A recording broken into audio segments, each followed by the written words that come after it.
"Mom, come home now, but don't tell Dad." The phone's vibration against my palm felt like a live wire. Micah's voice, thin, brittle, a sound I hadn't heard in 6 months, snapped the late afternoon air in the car into jagged shards. I gripped the steering wheel, the leather slick under my sweating hands, and checked the GPS. 1 hour and 40 minutes to reach Clarksville from this stretch of highway. Too long. I forced my breathing to slow, a rhythm drilled into me by 20 years of service, and scanned the road ahead. Nothing but a wall of slow-moving trucks and an endless stretch of construction cones. I needed a legal turnaround, a safe spot to cut the distance. "Micah, listen to me," I said, keeping my tone flat, stripped of the panic, threatening to boil over. "Are you hurt?" Silence on the other end, just the sound of a shallow, uneven breath. Then, a click. Someone was in the room with him. "I'm okay," he whispered, the words barely audible over the hum of traffic. "Grandma is setting up the camera. They said they're coming when the sun goes down." The line went dead. My chest tightened, a cold vice clamping down. I didn't scream. I didn't smash the dashboard. I kept my eyes on the road, waiting for the gap in the median that would let me swing back toward Tennessee. Nearly 100 miles of highway separated me from my son. The GPS showed 1 hour and 40 minutes before any construction delays. For now, the only thing protecting him was the emergency protocol I had taught him in secret. I reached for the hands-free dial, my finger hovering over the memory button for Maya. Maya had lived 3 houses away for 7 years. She had watched Micah after school, held one of our emergency keys, and was listed as his backup contact. She was the only person close enough and trustworthy enough to help without alerting Luke. "Maya," I said the second the call connected. Her voice was bright, casual, a sharp contrast to the roar of the highway. "I need you to do something for me. Right now. Go to my front porch. Don't knock. Don't go inside. Just tell me if you see a truck or anyone moving things out of the house. Text me if anything changes. Don't say anything to Luke." "Tessa, what's going on?" "Just do it, Maya. Please." I hung up before she could ask another question. It took me 1 hour and 58 minutes to reach Clarksville. A construction slowdown outside Hopkinsville cost me 12 minutes, but the Sunday traffic thinned once I cleared the work zone. Maya texted twice during the drive. No ambulance, no transport van. Diane's car was still in the driveway. I parked behind her car instead of pulling into my own driveway. "The curtains have been closed since you called," Maya whispered. I saw Diane carry a tripod inside. "Stay out here," I told her. "If anyone leaves with Micah, call emergency services. Don't confront them." I entered with my own key. The house was unnaturally cold. A sweet medicinal smell hung in the hallway, mixed with the plastic scent of newly opened equipment. A red recording light blinked from the corner of the living room. Micah sat on the sofa beneath a gray blanket. His eyelids drooped, and his hands rested limply in his lap. Diane stood beside a tripod with a clipboard. A packed overnight bag and a behavioral center intake folder lay near the front door. Luke looked at me without surprise. "Tessa," he said in the calm voice he used with frightened clients, "you need to regulate yourself before you come any closer." I did not ask what they had done. I did not touch the camera or search the house. I crouched several feet in front of Micah. "Do you want to leave with me right now?" His eyes moved toward Luke. Then he looked at me and nodded. Luke stepped between us. "You are interrupting a documented episode. If you remove him now, you will destroy his treatment plan." "I'm taking him for an independent medical evaluation," I said. "You can send every objection through my attorney." Diane moved toward the bag, but Maya had appeared in the open doorway behind me. She did not enter. She simply stood where all 4 of us could see her. Luke's expression changed for half a second. "You're destroying 6 months of work," he said. Diane caught his arm and whispered, "Without tonight's video, the petition is useless." The red light on the camera was still blinking. I took Micah's backpack, the open medication bottle and the intake papers lying beside it. I carried my son outside without giving Luke the argument he had prepared for the camera. 20 minutes later, we entered the pediatric emergency department.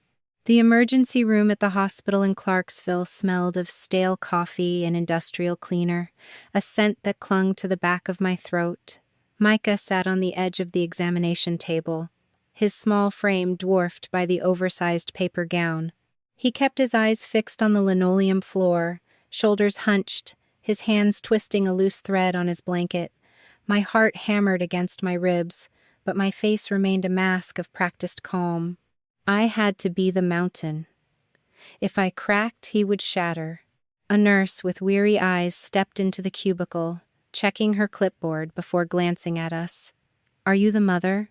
"Yes," I said, keeping my voice steady. "Sergeant First Class Tessa Ward. We were referred here by the Crisis Center for an immediate evaluation." She nodded, scribbling something down. "The doctor will be with you shortly. Has he had anything to eat or drink in the last few hours?" "Just some water," I said. The nurse left, and the silence in the room returned, thick and suffocating. Micah reached for the tablet I had brought, his fingers hovering over the screen before he finally tapped out a single word. "Tired." I reached out, my hand stopping inches from his shoulder, afraid that even the slightest touch might spook him. "I know, honey," I said softly. I leaned against the counter, my muscles aching from the drive. I'd spent months preparing for this moment, but seeing him like this, languid, unresponsive, a ghost of the boy who used to chase fireflies in the backyard, felt like a physical blow. The doctor entered moments later, a man in his 50s with a kind face and sharp, observant eyes. I introduced myself, and he turned his attention to Micah, moving with a gentle efficiency that spoke of years in pediatrics. He checked heart rate, reflexes, pupil dilation, and asked a series of questions that Micah answered with a slow, deliberate nod or shake of the head. When the doctor asked about the medication Micah had been taking, I placed the plastic bottle Luke had left on the kitchen counter onto the desk. I told him the name and the frequency Micah had been given it, though I kept my voice neutral. I told him only what I could verify. Micah had been under Luke's supervision, a medication bottle had been left beside him, and a camera had been recording while he appeared unusually drowsy. I did not accuse anyone of poisoning him or guess at a dosage. My goal was to place the observable facts into an independent medical record. He held the bottle up to the light, studying the label, then checked Micah's pupils again. "I want to run a toxicology screen and basic blood work," he said. "His level of drowsiness needs to be documented. The tests may confirm exposure, but they will not tell us who administered it or why." "Tessa," I thought. "Keep it together." I nodded. "Do what you need to do, doctor." After the nurse took the blood samples, I walked into the hallway, pulling my phone from my pocket to call Rachel Kim. My lawyer's voice was crisp, immediate, and utterly lacking in false sympathy. "Tessa, stay calm," Rachel said before I could even get the words out. "What is the status of the child?" "He is in the ER," I said, leaning my head against the cold tile of the hallway wall. "The doctor is running tests. He was sedated, Rachel. I don't know with what, but he wasn't himself." Rachel sighed, a sharp intake of breath. "Do not initiate any confrontation with your husband. Do not ask Micah what happened. We need independent records. Unless a court order says otherwise, you and Luke still have parental rights. Do not hide Micah from medical staff or law enforcement, but do not release him into Luke's care without contacting me. I'll seek temporary medical decision-making authority first thing in the morning. Get the official report, get the lab results, and document everything. Do you have the medication bottle?" "I have it," I said, my grip on the phone tightening until my knuckles turned white. "Good. Keep it in a sealed bag. Do not let Luke or his mother anywhere near him. I am filing the emergency motion for temporary medical decision-making authority first thing in the morning." Stay in a safe place. Safe place. I looked at the dark hallway, the flickering fluorescent light overhead. I had the apartment, the one no one knew about, but it felt like a fragile shield against the storm Luke was about to unleash. I walked back into the room, and Micah looked up, his gaze searching my face. I gave him a small, tight smile that didn't reach my eyes, but it was enough to make him relax his shoulders just a fraction. We were going to be okay. I had money in a separate account, a roof over our heads, and a lawyer who treated the truth like a weapon. Luke thought he had won by making me disappear into my work, by making me a ghost in my own home. But he had underestimated how much ground I could cover in the dark. By midnight, we were checked out and on our way to the apartment. The city of Clarksville moved in a blur of streetlights and shadows outside the window. Micah fell asleep within minutes, his head lolling against the seatbelt, and I fought the urge to reach out and wake him just to hear him breathe. The apartment complex was quiet, tucked away behind a row of ancient oaks that screened it from the main road. I'd picked this place for its anonymity, the way it blended into the surrounding landscape. I carried Micah inside, his weight heavy and comforting against my chest, and laid him down on the spare mattress I had spent the previous weekend setting up. Maya was waiting for us by the front door, her arms folded across her chest.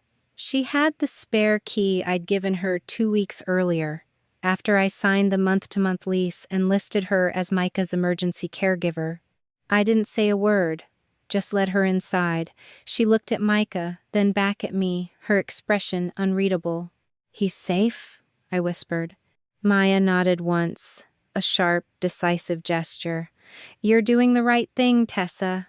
I've kept the porch light on at my place. If you hear anything, if you see anyone, you call me." She left as quietly as she'd come, leaving me in the silence of an apartment that held none of my memories, none of my failures, and none of Luke's influence. I sat on the floor by the bed, my back against the door, and stared at the ceiling. The Blackfield notebook was in my bag, along with the digital files I'd saved to a private server. Every date, every medication dosage, every strange comment Luke had made, it was all there. A map of his calculated cruelty. My phone chimed, the sound echoing through the empty room like a gunshot. I didn't have to look at the screen to know who it was. "Tessa, where the hell are you?" The message read, the text glowing in the dark like a threat. "You've abducted Micah. You're in a fragile state, and I'm going to make sure the command understands that you've had a breakdown. I'm already in touch with your captain. Come home before this gets out of control." I took screenshots showing the full message, sender, and timestamp, then exported the conversation to the evidence folder Rachel had instructed me to use. I did not answer. He was already spinning the narrative. He was already playing the part of the concerned, abandoned husband, painting me as the volatile soldier who had finally snapped. I took a deep breath, the air in the room tasting of nothing. He wanted a fight. He had one. But I wasn't going to fight him on his terms, in his arena, with his rules. I had spent 6 months watching him build a cage around my life, but he had forgotten one crucial detail. I was the one who taught him how to look. I pulled the tablet out again, the one I'd used to communicate with Micah, and sat it on the floor. I watched him sleep, the rise and fall of his chest, the only thing that mattered in the world. He stirred, his eyelids fluttering, and for a second, I thought he was waking up. He didn't. He just turned, a small frown creasing his brow, before settling back into the quiet. I pulled out the notebook and started to write. I needed to document the last few hours with precision, every detail of the ER visit, the doctor's name, the nurse's comment, the specific way Luke's text felt like a command. This was the foundation, the first stone in the wall I was building between my son and the man who wanted to break him. Somewhere around 4 a.m, the silence of the apartment felt less like an absence and more like a vacuum waiting to be filled. I stood up, my joints stiff, and walked to the small window overlooking the parking lot. The stars were fading, the sky lightening into a bruise-colored gray. I felt a strange, cold clarity settle over me. I wasn't afraid. I was focused. The fear I had lived with for months, that fear of losing Micah, of losing myself, had evaporated, replaced by a quiet, lethal resolve. I checked my email again. Captain Green had sent a brief, professional note. A packet had been delivered to her office by my husband. It included videos, professional claims regarding my mental health, and a request for administrative intervention. She hadn't made a decision, but she needed to talk to me. I typed a response, my fingers dancing across the screen. I would see her at 0800. I would bring documentation. I would not plead. I looked back at Micah, still lost in that deep, medicated sleep. He would be groggy in the morning, confused and probably terrified of where he was, but he would be awake. And he would be away from the camera. I looked at the sealed evidence bag on the counter. Inside it, the medication bottle appeared ordinary, the kind sold in pharmacies across the country. What mattered was not the label alone, but the timing, the concealment, and the purpose for which it had been used. My phone vibrated again. Another text from Luke. This one was different. It wasn't angry. It was dripping with that oily, professional concern he used whenever he wanted to undermine my confidence. Tessa, please. You have to understand that what's happening with Micah is a reaction to your instability. If you keep running, you're just proving me right. Diane is worried sick. She's already reached out to the board to discuss how to manage the transition if you're deemed unfit. The board, my mother-in-law, Diane, the woman who had built her entire career on speech therapy, who had spent decades teaching children how to find their voices, was now using her influence to silence my son. A sudden, jagged edge of fury pierced through my calm, but I inhaled sharply and let it go. Anger was a luxury I couldn't afford. I set the phone aside and lay back down on the floor, listening to the muffled sounds of the morning city starting to wake up. I had the notebook, I had the lawyer, and I had the truth. For now, that was enough. The morning light began to bleed through the blinds, casting long, thin stripes across the room. I closed my eyes, but I didn't drift off. I was busy, my mind running through every possible angle of the attack Luke would launch. He would go to the school, he would go to the military, he would go to the media if he thought it would give him the edge. He had all the tools of an institution at his disposal, while I had only the truth.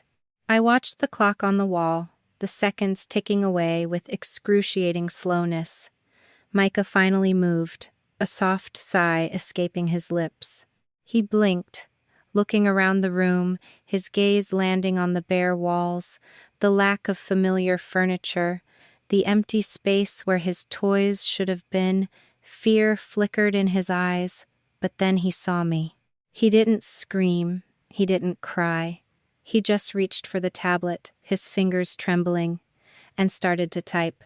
I moved to his side, careful not to loom, and sat on the edge of the mattress. I waited, my breath held. He finished, the tablet clicking as he nudged it toward me. Dad said the camera needed me tired, he had typed. I felt the air leave my lungs. It wasn't just a claim, it was an instruction. It was the logic of a man who viewed his own son as a product to be staged, a performance to be captured. I looked at Micah, at the way he was watching me, waiting for me to be the mother he needed, the one who didn't let things like this happen. I reached out and took his hand, my grip light, reassuring. "You don't have to be tired anymore," I said, my voice thick with promise. "No more cameras, no more tired." He looked at me for a long moment, then squeezed my fingers back. It was a small movement, a tiny gesture, but it was the first piece of the evidence I had collected that actually mattered. It wasn't a lab result or a lawyer's note. It was the truth of what Luke had done to his own son. I stood up, walked to the small kitchenette, and poured 2 glasses of water. We sat on the floor, the sun hitting the window, the world outside continuing its busy, oblivious rhythm. I knew that the next few days would be the hardest of my life. I knew there would be accusations, lies, and probably a fight that would drain every ounce of energy I had left. Sitting there, in the quiet of an apartment nobody knew existed, I realized I had already won the most important part of the battle. I had Micah, and for the first time in 6 months, we were both listening to the same truth. I finished my water and looked at the tablet. We had a lot to do, I said, not as a command, but as a plan. I need you to stay here while I talk to someone important. Then we are going to find out how to get you back to the life you deserve. He didn't respond, but he didn't pull away. He just nodded, a small, tired movement that held a fragile sense of relief. Maya arrived before I left, carrying breakfast and the overnight bag she had collected under Rachel's instructions. She was already listed as Micah's emergency caregiver, and I gave her the hospital discharge papers, Rachel's number, and written permission to seek medical help if his condition changed. Only after Micah nodded that he was comfortable staying with her did I step into the hallway. The air in the corridor was cool, smelling of floor wax and quiet anticipation. I had a lot of phone calls to make and a lot of ground to cover before the sun set. Luke thought he had won. He thought I was the one who had cracked. But he was about to find out that the woman he had spent years trying to diminish had been watching him the entire time. I walked to the car, my head held high, my pace deliberate. I wasn't running anymore. I was moving toward a finish line that only I could see, and with every step I felt the weight of the last 6 months beginning to lift. Rachel had already coordinated with the hospital social worker, who submitted the referral to the Child Advocacy Center. I called only to confirm my contact information, provide the referral number, and make clear that I had not questioned Micah about what happened. "We'll contact you after the referral is reviewed," the receptionist said. "Until then, please avoid asking him for details." "Understood," I replied. When I hung up, no interview had been promised, and no conclusion had been reached. But an independent process had begun, one Luke could not direct. It was a small thing, a simple piece of paper in the vast bureaucracy of the legal system, but it was the start of the end for Luke. He had played his hand, and he had made his mistake. He had let me keep my voice. I leaned back against the car door, looking up at the gray morning sky. The world felt huge, complicated, and utterly indifferent to the fight I was about to wage, but that was okay. I didn't need the world to care. I only needed to get Micah to the other side. I took one more look at the apartment building, the place that had become our sanctuary, and started the engine. It was time to go to work. The captain was waiting, the lawyer was ready, and Luke, with all his professional expertise, was about to face the one thing he had never prepared for. He was about to face me. I pulled out of the parking lot and drove toward the base, the road opening up before me like a promise. I knew the challenges that lay ahead. I knew that Luke would fight back, that he would try to frame my every move as an act of instability, and that he would drag my reputation through every gutter he could find. But as the car gathered speed, I realized that none of that mattered. The only thing that mattered was the look on Micah's face when he realized he was safe. I hummed a quiet, steady tune to myself, keeping my eyes fixed on the horizon. The sun was coming up, and for the first time in a very long time, I was ready to meet the day. The journey was long, and the stakes were higher than anything I'd ever faced in the military, but I had all the ammunition I needed. I had the facts, I had the truth, and most importantly, I had the proof. I checked the dashboard again, the GPS showing the route to the base.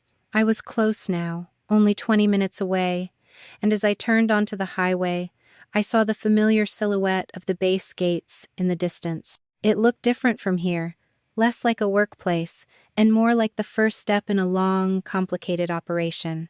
I checked my reflection in the rearview mirror, my expression tight and controlled. I looked like a soldier on a mission, and that was exactly what I was. I had a target, I had a plan, and I had the resolve to see it through, no matter what it cost. As I pulled up to the guard shack, I flashed my ID, the guard nodding with a standard bored expression. I drove through, the familiar scenery passing me by like a reel of film I'd seen 100 times. I pulled into my usual parking spot, turned off the engine, and just sat there for a moment. It was quiet here, a strange kind of peace before the war. I took a deep breath, grabbed my notebook from the passenger seat, and stepped out of the car. I walked toward the administration building, my heels clicking on the pavement, each step sounding like a drumbeat. I had come a long way since yesterday, and I knew that the distance I still had to cover would be even harder, but I was ready. I was done with the shadows. I was done with the silence. I was done with the lies. I walked into the building, the air conditioning hitting my face with a familiar, sterile chill. I greeted the admin at the front desk, my voice clear and calm, and waited for the captain to finish her meeting. I knew that when she opened those doors, I wouldn't be walking into a hearing or a trial or a conflict. I would be walking into the future I had fought so hard to save. And as I stood there, waiting for my turn, I realized that the fight was finally, truly, beginning. The black field notebook sat on Rachel's mahogany desk, its spine cracked and the elastic band frayed from months of being stuffed into my tactical vest. It looked like a casualty of war, which, in a way, it was. Rachel traced the edge of the cover with a manicured fingernail, her expression unreadable. She didn't offer the usual lawyer platitudes. She just looked at the rows of shorthand I had spent half a year perfecting, symbols that meant more to me than any formal report ever could. "This is not a smoking gun," Rachel said, her voice clinical and detached. "But it is a map. If we play this right, it leads us exactly where we need to go." She flipped through a few pages, stopping at the entries I had made while sitting in the dark of our living room after a particularly long field exercise. There were dates, times, and brief cryptic notes about Micah. I had used symbols: a star for a day Micah had been nonverbal, a slash for whenever Luke canceled a therapy session on short notice. I had lived in terror that Luke would find the book, so I had turned my own life into a code he couldn't break. One entry near the middle made Rachel pause. Micah almost spoke when Luke left the room. Session canceled next day. She looked up at me. "Do you remember the date?" I nodded, the memory hitting me with the force of a physical blow. It was the day after our last field training. I had come home early, exhausted, just wanting to hold my son. I had caught the tail end of a moment in the playroom. Micah had looked at me with such desperate intent, his mouth opening as if to shout, before Luke had swooped in and hauled him out of the room. Luke had blamed an overload of sensory input. The next day, the therapist called to say she couldn't see Micah anymore. The family needed space, she had said, her voice oddly rehearsed. Space was what Luke called it. I knew better now. "That was 6 months ago," I said. I spent months convincing myself I had imagined the look in my son's eyes. I thought I was just projecting my own exhaustion onto him. Rachel closed the book gently. "That is exactly what he wanted you to believe." She opened her laptop and brought up a spreadsheet we had started building together.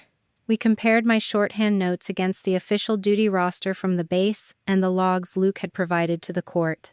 The discrepancies were glaring. There were entries in his parent logs for episodes that allegedly happened while I was miles away, performing inventory checks in the supply warehouse.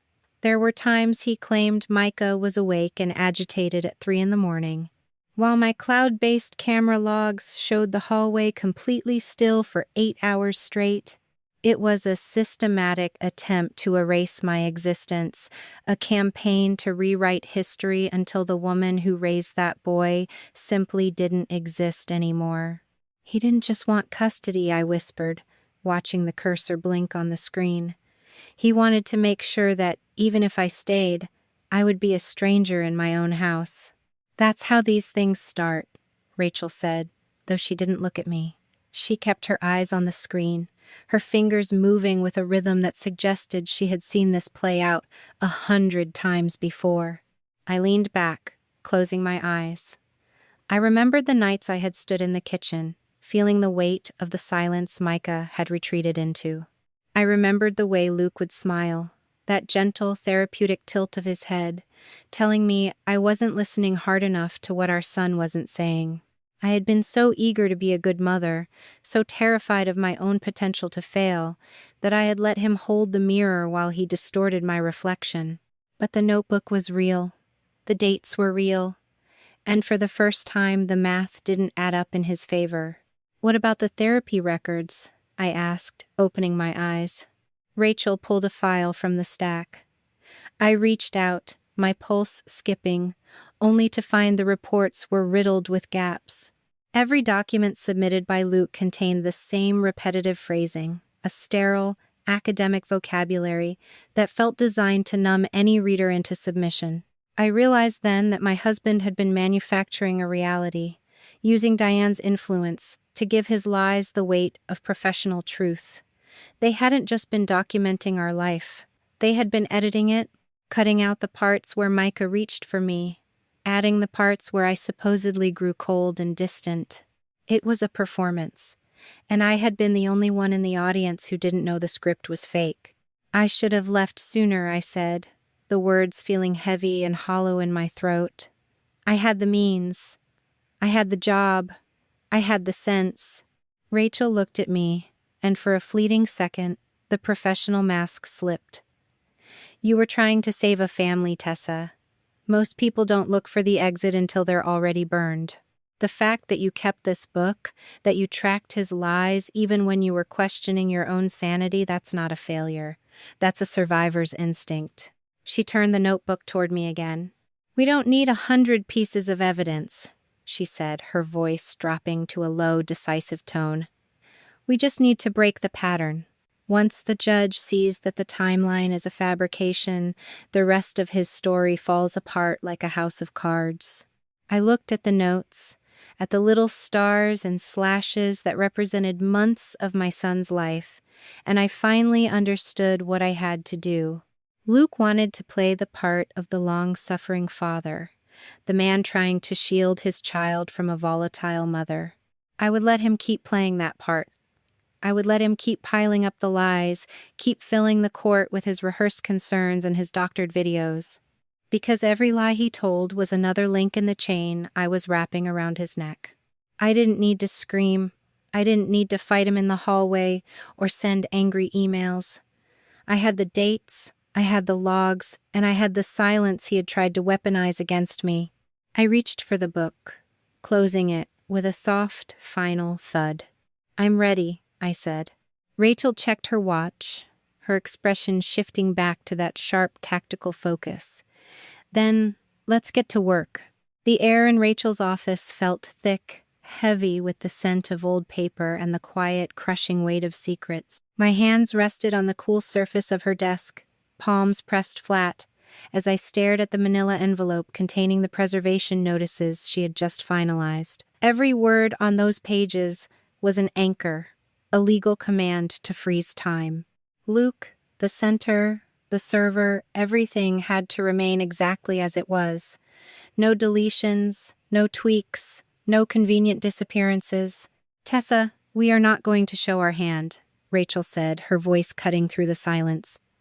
"If Luke knows exactly what we have, he will pivot. He is a therapist. He is paid to observe, to adapt, and to reshape his reality. We need him to keep talking until he buries himself in his own narrative." I nodded, feeling a strange sense of detachment. Revenge felt colder than I had imagined, sharper and more precise. It wasn't the explosive, red-faced fury I had anticipated. It was a slow, methodical dismantling of a lie. I left her office and drove straight to Micah's school. The building was a familiar blur of red brick and manicured grass, a place where I'd spent years acting the part of the involved, grateful mother. I walked past the principal's office, my heart thumping a steady, controlled rhythm against my ribs, and found the guidance counselor waiting for me. Mrs. Gable looked up from her desk, her brow creased with a concern that felt entirely genuine. She pulled out a folder, its edges worn from frequent handling. "We've kept records of Micah's interactions," she said, sliding a stack of handwritten notes across to me. "You asked for these weeks ago, and I finally cleared them with the board." I took the notes, the ink smudged in places, and scanned them. Micah had been doing better when I was the one doing the pickups. There were references to him using his tablet to play games with his friends, notes about how he would laugh when he thought no one was watching. None of it mentioned the terrified, mute child Luke described to the military command. "Did you ever see him act afraid of me?" I asked, keeping my voice light. Just another parent checking in on progress. Mrs. Gable tilted her head. "Quite the opposite," she said. "He lights up when he sees you. I actually suggested an evaluation without parents present to Luke months ago, but he was adamant. He said you were often deployed and that it would only confuse the child." I tucked the notes into my bag, the weight of them feeling like a shield. Another lie, another crack in his facade. Later that afternoon, the weight shifted. I sat in a secluded booth at the back of a coffee shop, watching the rain streak against the window, waiting for Jordan. She arrived looking haggard, her eyes darting toward the door every time someone entered. She sat down, her hands clutching a cup she didn't drink from. "I gave him the medicine," Jordan said, the words barely a whisper. "Diane left it in the cabinet, marked for allergies. But he wasn't allergic to anything. I realized that after the first week." My fingers gripped the edge of the table. "You gave it to him anyway?" Jordan looked up, her eyes wide with a mix of shame and terror. "He told me it was necessary for his treatment. He said Micah needed to be calm enough for the camera. He told me if I spoke to you, you would lose your job and take Micah away. I was scared, Tessa. I'm so sorry." I didn't yell. I didn't offer comfort. I just stared at her until she finally reached into her pocket and pulled out a phone. "I took a picture of the instructions Diane left," she said, pushing the device across the table. "And I kept the texts. I kept everything." I looked at the screen at the clear, handwritten note in Diane's distinctive, elegant cursive. It was a roadmap of their control, a set of instructions for drugging my son into a performance. I did not touch Jordan's phone. Rachel instructed her to place it in airplane mode, disable automatic deletion, and bring the original device to the forensic examiner for a documented export of the messages and image metadata. It wasn't the final blow, but it was the crack in the foundation. The most jarring moment came that evening during an emergency video call with Dr. Ruiz. I sat in Rachel's office, the screen glowing, waiting for the woman I had spent weeks despising. When she finally appeared, she looked tired, her professional dignity strained. "I saw the proposal," Dr. Ruiz said, her voice shaking slightly as she held up the document Luke had submitted. "I want you to know, Tessa, that I never signed off on this." I looked at the signature on the screen, a perfect digital replica of the woman's handwriting. "It's your signature," I said, the words tasting like ash. "It is a forgery," she corrected, her gaze intense. "He took a signature from a report I wrote 3 years ago and grafted it onto this new, fictional assessment. I never suggested behavioral stabilization. I never used those words. I insisted on a multidisciplinary review, and when he realized I wouldn't support his narrative, he pulled Micah out of my care." She turned her laptop to show me an email I hadn't seen before. It was an explicit demand from Luke, telling her that the family had decided on a different path and that any further contact would be considered harassment. I realized then that Luke wasn't just a therapist. He was a producer, and he had spent years casting us in a play where we were both the victims and the villains, depending on who was holding the camera. He hadn't just manipulated the people around him. He had engineered a reality where I was the only one holding the truth, and he had done everything in his power to ensure no one would ever listen to me. I looked at Rachel, who was taking notes with a steady, relentless focus. The 2 documents, the original assessment and Luke's altered version, lay side by side. They were identical in every way, save for the 3 paragraphs that had been inserted to destroy my credibility. It was so clean, so professional, so utterly devastating. "He didn't just lie," I said, the realization settling deep in my bones. "He manufactured proof." Rachel set her pen down and looked at me. her expression finally softening into something like respect. "He thought he was the smartest person in the room, Tessa. He thought he could outmaneuver the system, using the very tools that were supposed to regulate it." She pointed to the digital metadata, the hidden timestamps that proved exactly when each file had been modified on his machine. "But he made a mistake," she said. "He kept the originals, and now so do we." I walked out into the cool, damp night air, feeling the weight of the day pressing down on me.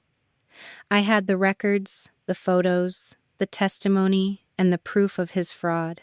The path forward was no longer a mystery. It was a straight line, and I was finally holding the map.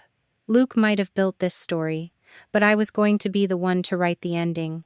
After the court issued a preservation order and authorized a forensic image of the shared family computer, the expert sat in a glass-walled lab with Rachel and both parties' attorneys present. The original device remained sealed while he examined a verified copy.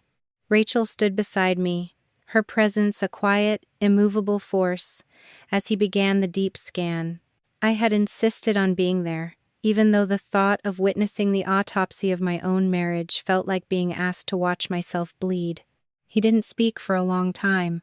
The only sound was the click of his mouse as he navigated through hidden directories and ghost files that Luke had assumed were erased forever. Then he stopped. He pointed to a directory labeled Family Planning, a name so innocuous that it made my skin crawl. "This folder was created and deleted several times," he said, his voice flat, "but the metadata remains." I leaned closer, my heart tracing a frantic path against my ribs. The creation dates preceded Micah's silence and predated the medical reports Luke later claimed had prompted the custody plan that I was the source of our son's distress. It was all there, the blueprint of a betrayal designed long before the final act of abandonment. Luke had not just been managing a crisis, he had been architecting one. Rachel pulled a chair up, her brow furrowing as she scrolled through the documents. There it was, the draft petition for sole medical decision-making. It was a masterpiece of cold, calculated precision, filled with fabricated episodes where I had supposedly lost control, abandoned my duty, or acted in ways that endangered our son. A checklist accompanied the file, itemizing the requirements Luke believed he needed for the court. Video evidence, a therapist's letter, concern lesson.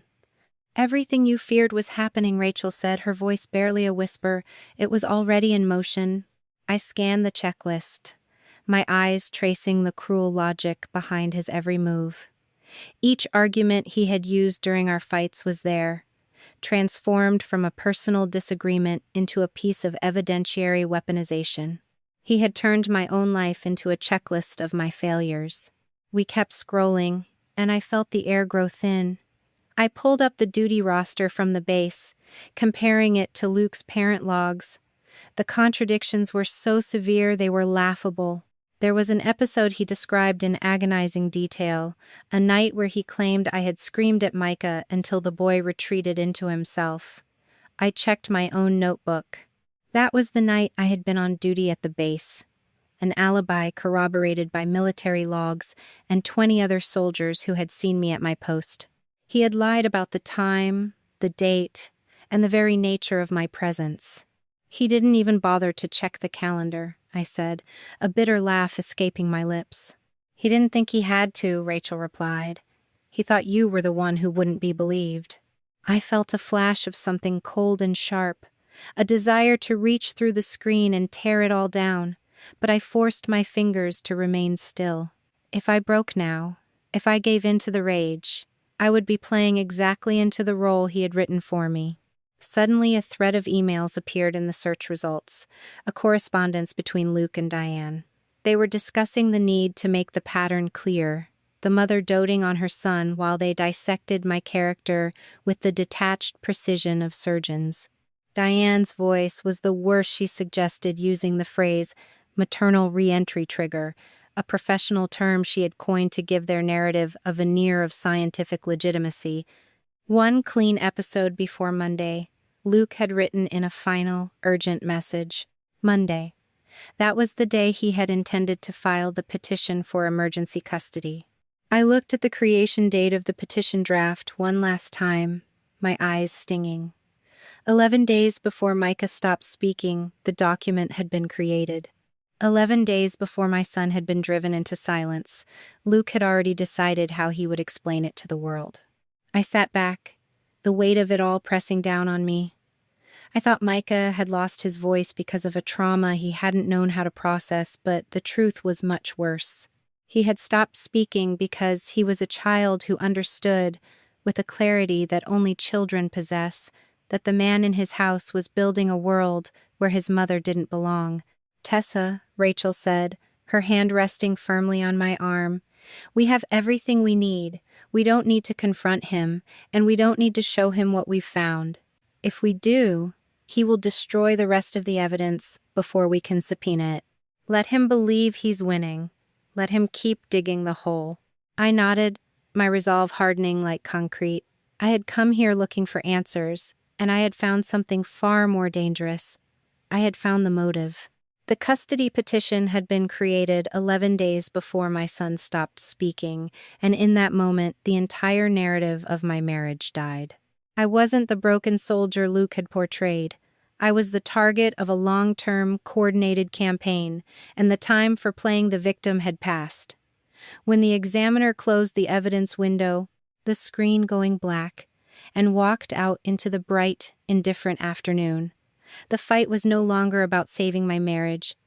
It was about reclaiming the truth of who we were. Rachel filed the motions on Tuesday morning, each document a carefully constructed strike against the foundation Luke had spent months erecting. We kept our scope narrow, no grand accusations of poisoning, no sweeping claims of conspiracies. We focused on what could be proven within the strict confines of a temporary hearing. I asked for independent medical assessments, a restriction on Micah being questioned about the ongoing dispute, and a clear requirement for supervised contact. I watched the clock, the ticking sound in the courtroom lobby echoing against the sterile white walls like a countdown. Luke arrived at 9, wearing a charcoal suit that fit him like a suit of armor. He looked exhausted, his shoulders slumped in a way that screamed long nights and heavy burdens. Diane stood just behind him, a hand resting on his arm, her expression a mix of pious sorrow and steely determination. I sat on the opposite side of the aisle, my spine rigid, hands clasped tightly in my lap to hide the tremors that had nothing to do with fear. I had no medals pinned to my chest, no uniform to suggest authority, just a stack of files and the heavy, grounding presence of my attorney. "Your Honor," Luke said, his voice dropping into that familiar, soothing register that had once lulled me into a sense of false security. "The mother of my child is currently experiencing a period of severe psychological instability." He spoke of my return from duty as if it were an invasion of his quiet, ordered life. He described my independent apartment as a clandestine base of operations, proof that I had spent weeks planning an abduction while he worked tirelessly to secure Micah's health. I leaned forward, my jaw aching, but I kept my gaze fixed on the judge's desk. Luke was weaving a tale of a woman who had abandoned her family for the cold comfort of a career, a woman whose trauma had made her dangerous to her own son. It was a narrative I had heard him repeat to our friends, to our neighbors, and finally to the people who held the power to decide my future. He was so practiced that he almost believed it himself. Rachel waited until he finished, then she stood, her motions efficient and devoid of theater. "Your Honor," she said, her voice cutting through the heavy air of the courtroom, "my client's living arrangements are documented, legal, and stable. The apartment was rented under an agreement that explicitly accounts for Micah as a minor dependent, confirmed by the landlord in writing and fully compliant with the property's usage policies. What Mr. Ward characterizes as secrecy was, in fact, an attempt to secure a safe environment for a child who had stopped speaking in his care." I felt a slight shift in the judge's demeanor, a flicker of genuine interest that made my lungs expand for the first time in an hour. Luke's attorney glanced toward his client, his forehead furrowing. Luke continued to push, his composure flawless. "She has been coaching the child," he said, his eyes meeting mine for the first time that morning. "She has used the few hours she's had with him to manipulate his memory of events that never happened. I am simply trying to protect our son from the fallout of her recent emotional decline." He had trapped himself. By claiming I was coaching Micah, he was admitting that my time with him had been the primary driver of any behavioral change. He was establishing a timeline of influence that he would soon be forced to defend against the very logs and medical records we held in our private reserve. After the hearing, I stepped into the hallway, the cool air feeling like salvation. I had to face the reality that this was only the beginning. Back at Fort Campbell, the atmosphere was thick with unspoken questions. My captain summoned me to her office shortly before noon. She didn't look at me with judgment, but her eyes held a weariness that made me feel smaller than I had ever felt in my uniform. "The packet your husband submitted is being reviewed," she said, gesturing toward a thick file on her desk. "I have to put you on administrative hold for sensitive assignments until the review is complete. This is not a disciplinary action, Tessa. It is a standard procedure when an official complaint regarding the safety of a minor is filed." I could have fought it. I could have explained the timeline, the forgeries, the entire history of the manipulation, but I simply nodded. I understood the burden she carried. She was protecting the unit, and I was just another variable she couldn't afford to miscalculate. I walked out of her office, feeling the weight of 2 decades of service being questioned, but the anger didn't come. I had learned to channel that energy into something more useful. That evening, a knock echoed against my door. It was Jordan, looking like she hadn't slept in a week. I led her to the kitchen table, keeping the light dim. "They're asking for statements," Jordan said, her voice shaking. "I told them what I saw. I told them that Diane gave me the pills. But they're suggesting that if I say anything else, I could be held liable for administering an unauthorized substance to a minor. They're scaring me, Tessa." She wasn't a villain. She was a girl who had been caught in the gears of a machine she didn't understand. "I can't promise you there will be no consequences," I said. "Tell Rachel everything, preserve your phone, and get independent legal advice if she recommends it. But hiding what happened will only give Luke and Diane more control over the story." She looked at me, her eyes wet with unshed tears. "Do you really think that will work?" "I don't think," I said, pulling my notebook toward me and flipping to the page where I had cataloged every message Jordan had shared. "I know that facts don't require an opinion to be true." The days that followed were a blur of depositions and consultations, with medical experts who treated my son's silence as a puzzle to be solved. Each meeting chipped away at the image Luke had cultivated. When the experts analyzed the patterns of the episodes he had reported, they found a chilling consistency. The moments he described as my failures were always the days he had the most to lose, the moments when a therapist or a teacher had threatened to see behind his mask. I spent those 48 hours waiting for the judge to decide our fate, feeling the pulse of the city like a drumbeat beneath my feet. Micah stayed in the apartment with Maya, drawing quietly at the kitchen table while I attended the hearing. He was the center of this storm, and I was the wall that held it back. On Thursday night, I sat on the kitchen floor with the tablet, watching Micah draw. He was sketching a house, not the one we had lived in with Luke, but a small, simple structure with a garden. He added a tree, a sun, and 2 figures standing near the door. One was tall, and the other was holding her hand. He didn't include a third. I felt a lump form in my throat, a sharp, suffocating pressure, but I didn't reach for him.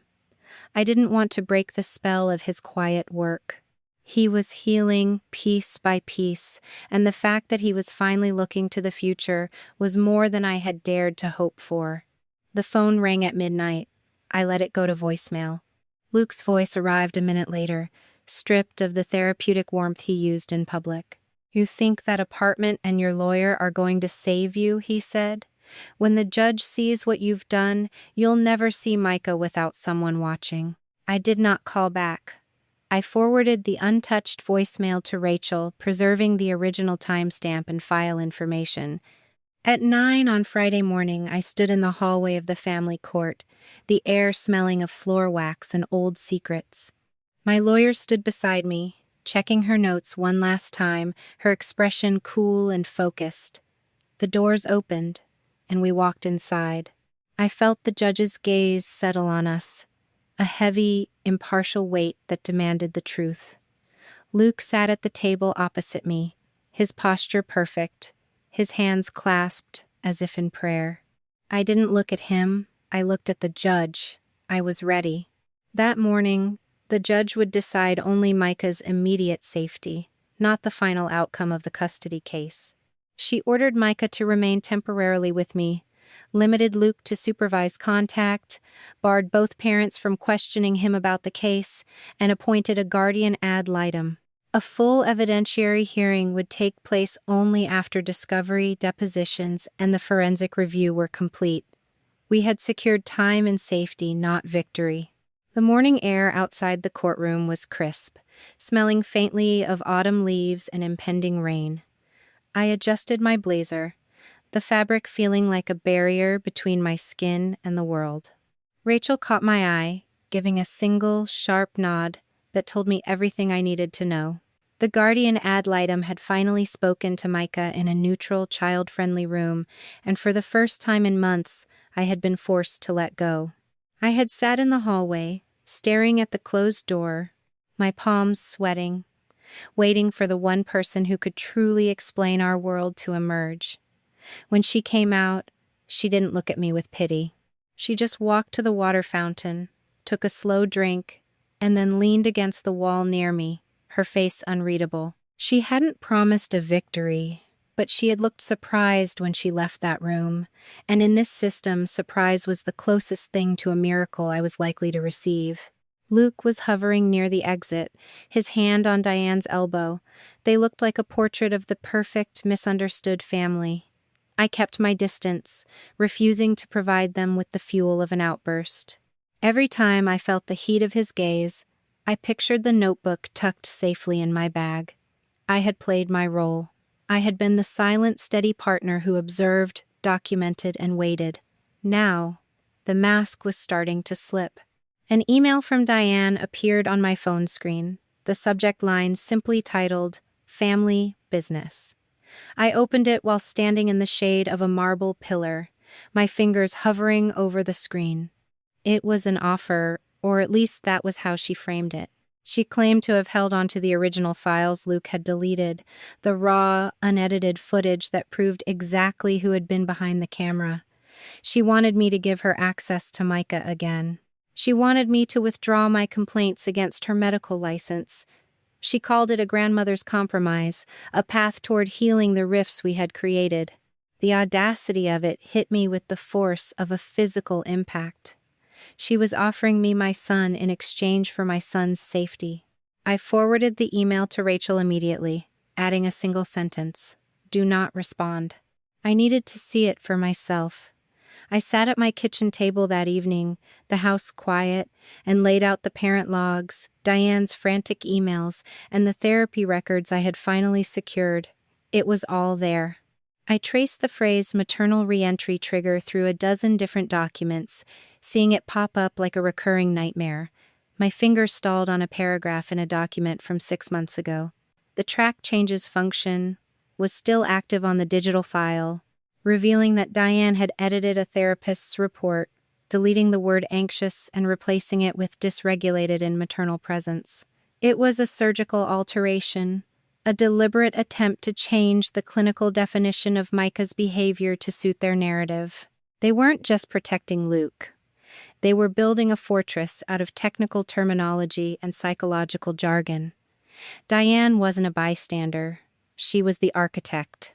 She was the one who had taught Luke how to frame every interaction as a clinical failure of mine. The deposition of Dr. Ruiz was scheduled for the next morning. I arrived early, finding the conference room already set up with a stenographer and 2 lawyers who looked like they hadn't slept in days. Ruiz entered with a stack of files under her arm, looking tired but resolute. "I'm here to clarify the record," Ruiz said, her voice clear and devoid of hesitation. "I was contacted by Diane Ward several times under the guise of professional consultation. She implied that I was inexperienced in dealing with the trauma of military families. She didn't want my assessment. She wanted my endorsement." I held my breath, watching as Ruiz detailed the pressure she had faced. She hadn't just been ignored. She had been audited, questioned, and eventually threatened with a professional review by a peer group Diane had influence over. Every time Ruiz had pushed for she turned to face me, her eyes meeting mine with a strange, weary compassion. "I should have spoken up sooner," Ruiz admitted. "I thought it was just a family dispute. I didn't realize until it was too late that they were trying to turn Micah's life into a case study for their own agenda. I had the proof of Diane's involvement in my hands, hidden in the digital history of every document they had submitted. I found a string of messages that made my stomach turn. Diane had messaged Luke before our living room sessions, instructing him on how to position the tripod. "Give him something to settle him," she had typed, followed by, "Keep the camera wide enough to catch her entrance." She wasn't just observing. She was directing. She was telling him how to frame the shot to maximize the impact of my arrival. I realized then that they were never going to stop. They saw Micah not as a child who needed love, but as a project that needed to be managed, a set of variables to be controlled until the desired result was achieved. They hadn't seen me as a human being either. I was just the obstacle, the variable that kept causing their project to glitch. The mask finally dropped during the deposition, a few hours later. Diane was on the stand, her voice trembling as she described the heartbreak of seeing her son so destroyed by my absence. She spoke of her sacrifice, her decades of experience, and her commitment to the family. But when the lawyer presented the emails, when the screen displayed the track changes and the timestamps that proved she had edited the medical logs, her entire demeanor shifted. She didn't crumble. She hardened. "I did what was necessary to protect the boy," Diane said, her voice dropping to a flat, cold tone that made the air in the room feel brittle. "You cannot understand what it is like to see a child slipping away because his mother is too caught up in her own ego to put him first. If I had to adjust a few professional reports to ensure the truth was understood, I would do it again. I would do it 100 times over." The lawyer stared at her in silence. "You admit to falsifying clinical records?" "I admit to doing what had to be done to save a child who had been abandoned by his own mother," Diane retorted, her chin lifted in a defiant, arrogant arch. I sat there, watching the woman who had once sat at my dining table, the woman who had helped me plan Micah's birthday parties, and realized I didn't know her at all. She wasn't a grandmother. She was a professional who had decided she was above the law, above the truth, and above the life of my son. The realization didn't bring me peace, but it brought me something else: clarity. There would be no compromise. There would be no path to healing that included them. That night, as the rain drummed against the roof of the apartment, I felt a heavy stone of doubt settle in my gut. I had the records, the depositions, the proof of Diane's involvement, but the lawyer's words echoed in my mind. Diane's offer had been the bait. She was trying to force me to commit an error, to break the legal protocols we had built so carefully. If I accepted, if I traded my integrity for the original files, I would be doing exactly what she had done. I would be prioritizing a shortcut over the truth. I called Rachel, my hand steady as I reached for the phone. "I'm not taking the deal," I said, the words feeling like a vow. "We don't trade Micah. We take it to the court." Rachel's voice was warm, a rare moment of connection in this cold process. "You're making the right choice, Tessa. The originals aren't worth the cost of our integrity. If they exist, we will find a way to make them part of the public record without having to play her game."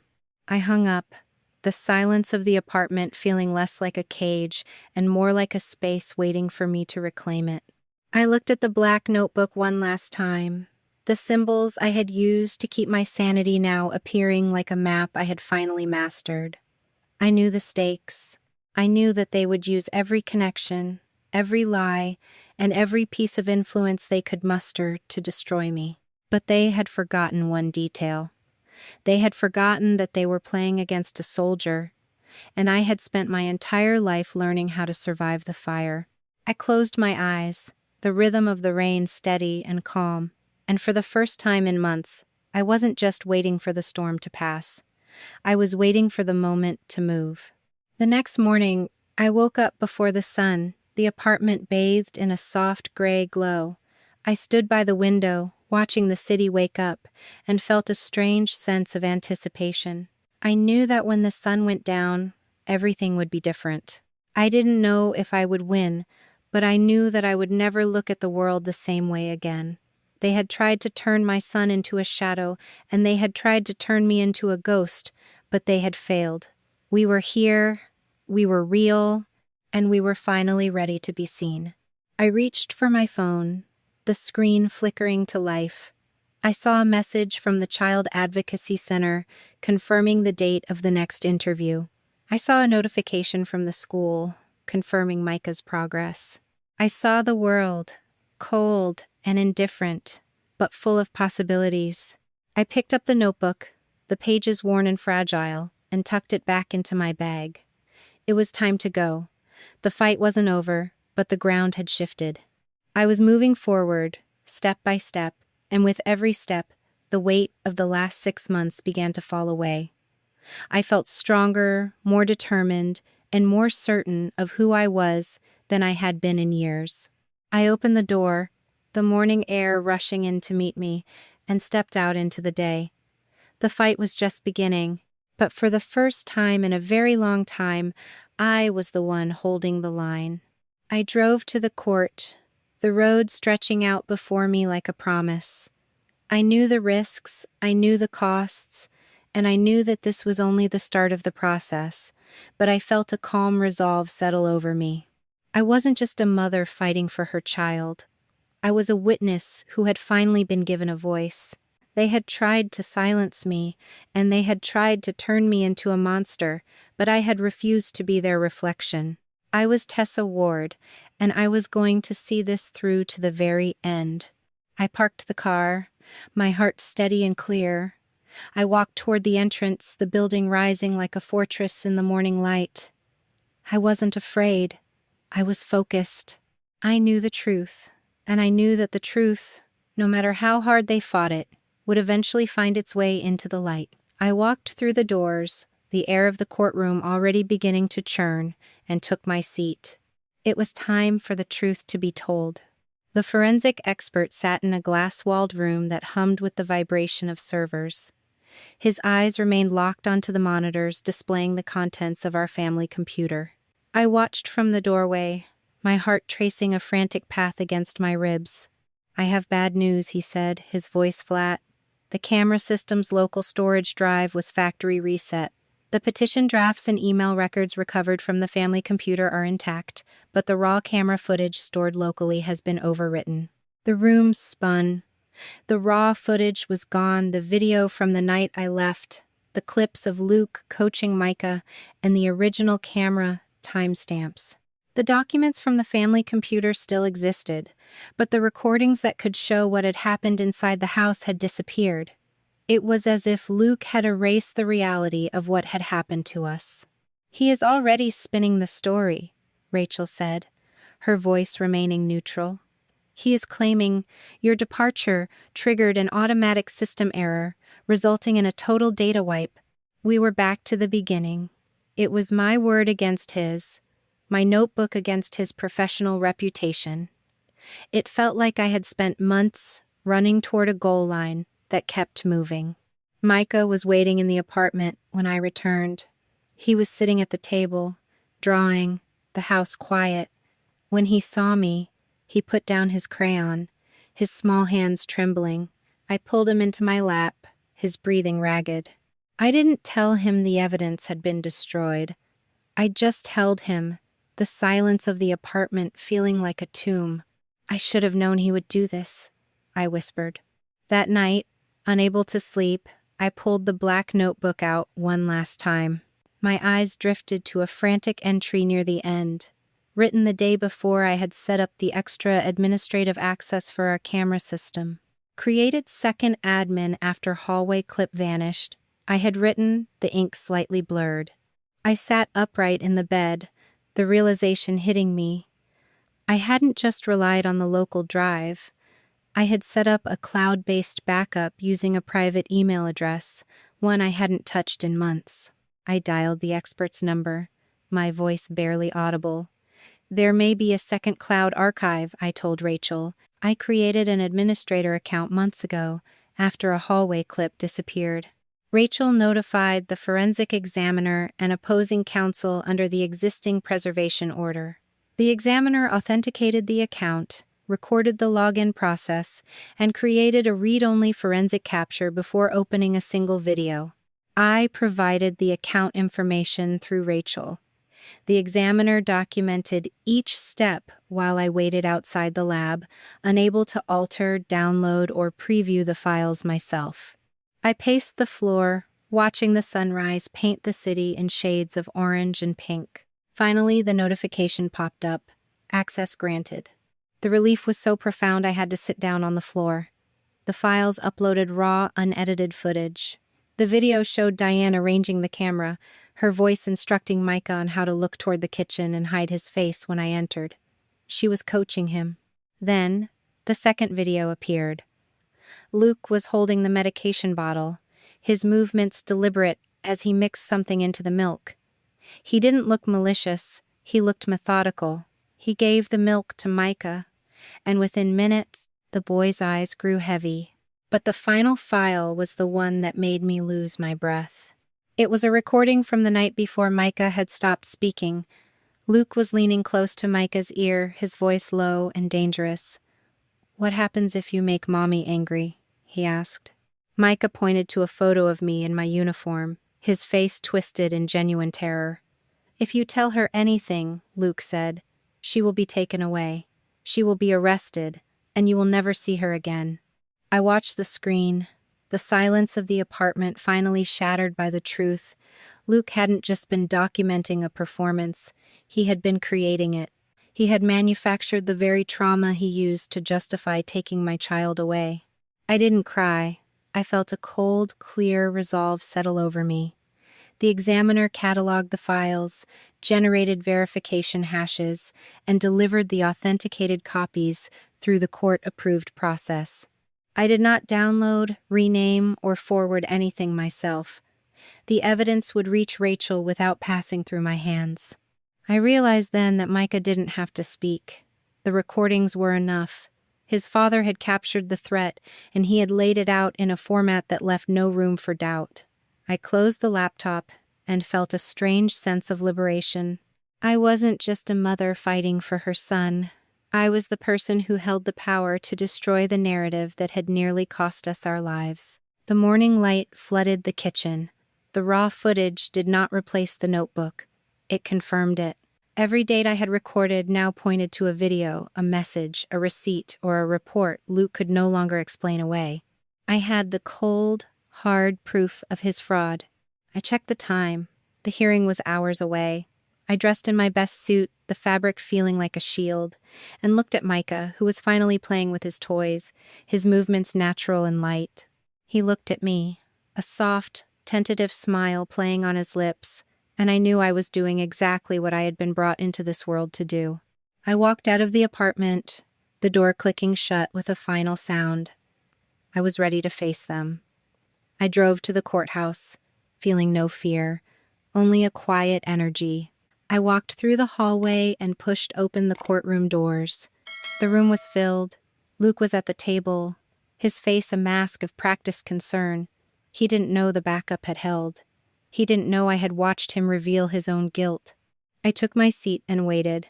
The trial began, but as I sat there, I felt a quiet sense of triumph. When the forensic expert stepped onto the stand and presented the cloud archives, the temperature in the room seemed to drop. The videos played, the sound of Luke's low, calculated voice filling the courtroom. The room was silent, Diane turned away, her face drained of poise. Luke was sitting stiffly, his hands gripped so tightly on the armrest that his knuckles were white. The confidence he had projected in the hallway was gone. I sat still while the forensic expert explained the archive, the deletion logs, and the difference between Luke's edited clips and the raw recordings. Luke denied altering anything until the metadata placed the final exports on his account.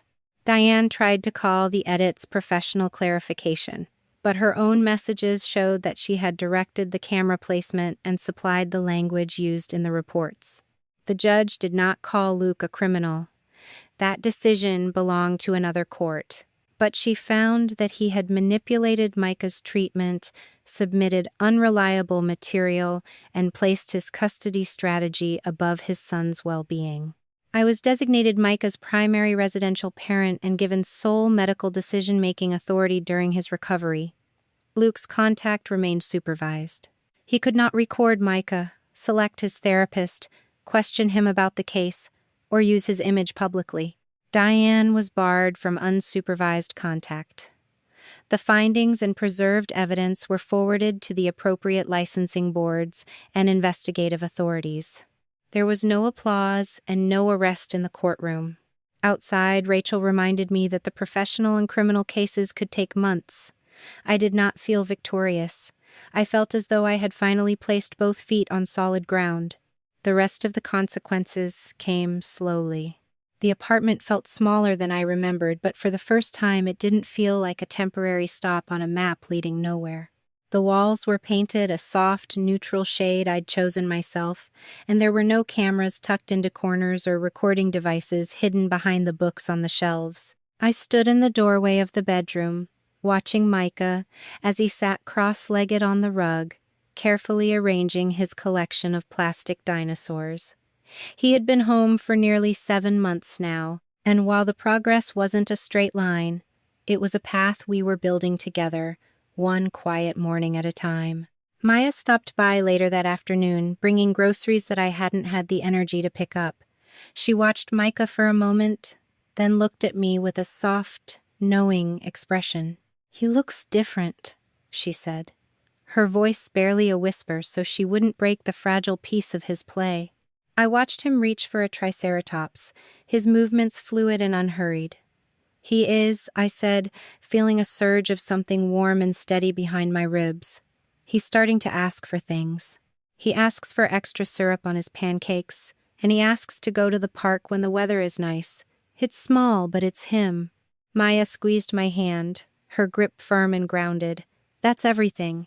I walked into the kitchen, the scent of fresh coffee trailing behind me, and looked at the stack of official letters sitting on the counter. They had become a part of our new reality: formal notifications from the licensing boards, updates on the criminal probation terms for Luke, and the final, cold documentation that had effectively dismantled our past.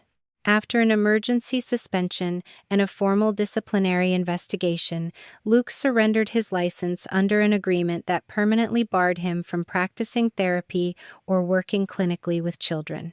The board's public findings detailed his manipulation of treatment records, his misuse of professional authority, and the harm he had caused. In the separate criminal case, he accepted a negotiated plea involving child endangerment and destruction of preserved evidence. He served a short custodial sentence, entered strict probation, and was prohibited from working with children. There was no dramatic final confrontation. The punishment was quieter and more permanent. Luke could no longer use a title, an office, or a therapeutic voice to make people accept his version of reality. Diane's fall had been slower, a gradual unraveling of the reputation she had spent decades curating. She lost her standing in the community, and after a formal disciplinary proceeding, the licensing board revoked her license. The published decision cited her alteration of professional records, pressure on another clinician, and participation in coaching and medicating her grandson for staged recordings. I didn't celebrate it. I didn't call anyone to tell them that I had been right all along. I just let the silence hold the weight of it. When I received a final, typed letter from her, a few lines about how she only wanted the family to be whole. I didn't even read the full page. I tucked it into the envelope I kept for my lawyer and moved on to the next task on my list. Captain Green had closed the administrative inquiry at the base, the final memo citing the lack of credible evidence in the original packet, and confirming that my return to full duty was a matter of professional standing. I returned to my post, but it wasn't the same. I completed my final certification for supply chain management, preparing for a future that wasn't tied to the rigid, demanding structure of the military. I was becoming someone else, someone who understood that the armor I'd worn for years had actually been keeping me from seeing the people who were already standing right in front of me. One evening, a woman from the local neighborhood group knocked on the door, her face hopeful. She was organizing a community event and wanted to know if I would be willing to speak about the legal resources for families in crisis. I took the flyer, looked at the name of the organization, and hesitated. The urge to stay hidden, to keep our life small and protected, was still strong. But then I looked over at Micah. He was reading a book, his finger tracing the words on the page, his attention fully absorbed. "I'll think about it," I told the woman, and for the first time, it wasn't a rejection. It was a possibility. The most jarring moment came when I received an update from the criminal probation office regarding Luke. It was a list of standard restrictions, a set of rules he had to follow if he wanted to maintain his limited supervised contact. He was required to complete a formal program for family violence, a course that would force him to confront the exact behaviors he had denied for years. I didn't care if he learned anything, and I didn't care if the program made him a better person. I only cared that for the first time in our history, he was the one following the rules. I stood at the kitchen window as the sun began to dip below the horizon, painting the sky in colors that seemed almost too vibrant to be real. My phone vibrated with a message from Rachel, just a quick check-in to confirm the latest filing had been processed. I sent a simple acknowledgement back and set the phone face down. Micah wandered into the kitchen, his eyes heavy with the onset of evening. He didn't say anything, but he reached up to tug on the hem of my shirt, a gesture that used to make me panic with the fear that I had done something wrong. Now, it just made me lean down and pick him up. He was growing, his limbs longer and his movements more sure, a physical reminder of every day we had clawed back from the wreckage. "Are you tired?" I asked, my voice soft. He nodded against my shoulder. I carried him into his room, the space filled with the smell of laundry and the quiet comfort of a life that was finally predictable. I tucked him in, the sheets crisp and cool, and leaned down to kiss his forehead. He didn't pull away. He reached up, his fingers brushing the skin of my cheek, and for a fleeting second, I saw the boy he was meant to be. The boy who hadn't been afraid of his own shadow. "Good night," I whispered. "Mom?" he said, his voice small but steady, lacking the tremor that had haunted our first days in this apartment. I stopped, my hand on the doorknob. "Yes, Micah? Can we stay here?" I looked around the room, at the books, the toys, the small, honest life we had built from the pieces left behind. The house was finally ours, in every way that mattered. We were safe, we were together, and we were done running. "Yes," I said, the words settling in the room like a promise. "This is our home." I turned off the light, leaving the room in the soft, protective dark, and walked back to the living room. The silence wasn't a tomb anymore. It was a sanctuary. I sat in the chair by the window and watched the stars appear, one by one, until the night was a vast, glittering expanse of possibility. I wasn't the woman who had cried in the hospital hallway, and I wasn't the soldier who had stood in the captain's office with her career hanging in the balance. I was someone who had walked through the fire, and in the process, I had found the one thing that had been hidden from me for so long. I had found my own voice, clear and unyielding. I picked up the phone, the screen dark and inactive. I didn't need to check for messages, and I didn't need to look for approval from anyone in the past. The life I was leading was small, but it was mine. It was a life I had earned with every lie I refused to believe and every piece of evidence I refused to bury. The phone vibrated again, a final late-night alert from the automated system, but I didn't even look at it. I stood up and walked to the kitchen, the moonlight spilling over the counter and the empty spot where the notebook used to sit.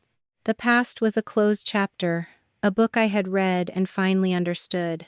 I walked to the front door, checked the lock, and felt the simple, mechanical satisfaction of a barrier that worked the way it was supposed to.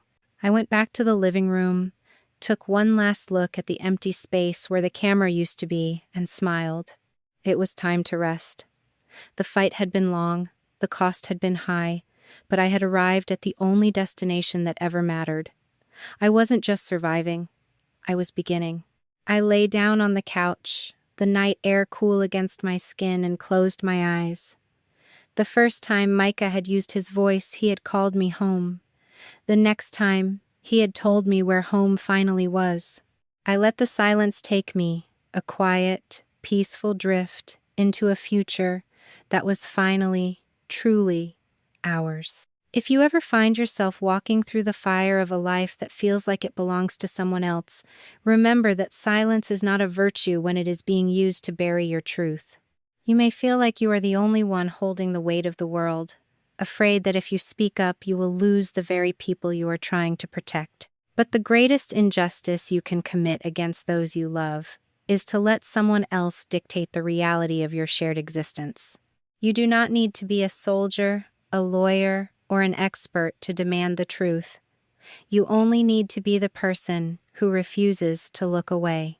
Documentation is your armor, boundaries are your weapon, and your voice is the only thing that can break the cage of a manufactured life.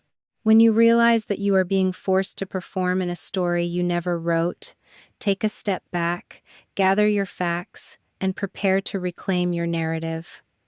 True courage is not about winning a battle.